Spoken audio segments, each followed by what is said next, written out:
Why don't you call him up and tell him you're sorry? What? Swallow my pride? Call him up and go crawling back to him? Ha! Well, Besides, the line was busy. I thought so. Call him up again. I will not. Why not? I called him once, now it's his turn. What if he never calls you?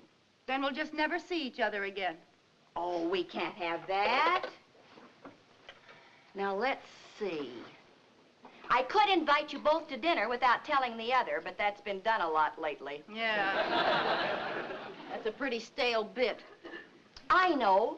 We'll use the old sympathy routine. Sympathy routine? Yeah. You know how families are. No matter what differences they've had, they always unite in cases of sickness, accident, and terrible tragedy. What are you talking about? I'll call up Ricky and tell him you've been run over by a bus.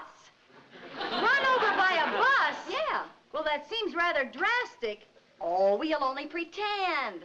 Oh. I'll wrap you all up in bandages, and then I'll call him up and tell him you've had a terrible accident. That'll bring him back. Well, it might work.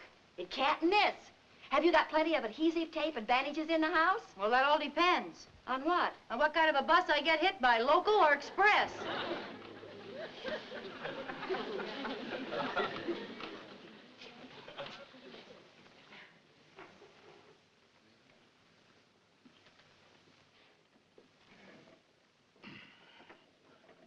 You like the peanut butter sandwiches they serve here, Rick? Kind of stick to the roof of your mouth, don't they?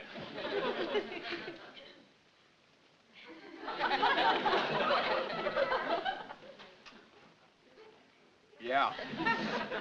Oh, just give me a small grape juice. It's none of my business, Rick, but this is silly.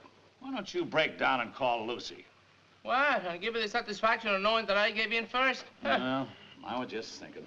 Besides, the line was busy. Well, what do you want to do? Go through life with a sticky upper plate? There are other places to eat besides this drugstore, you know. You know what I mean. I know all about this business. Why don't you swallow your pride? I'm having enough trouble with this sandwich. If only we could think of a way to bring you two together without making you make up first. Let's give this a good think. Yeah.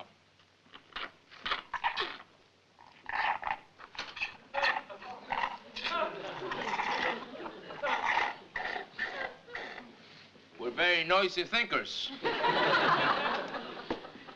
If only the apartment would catch on fire and you could rush in and save Lucy. What you put in there?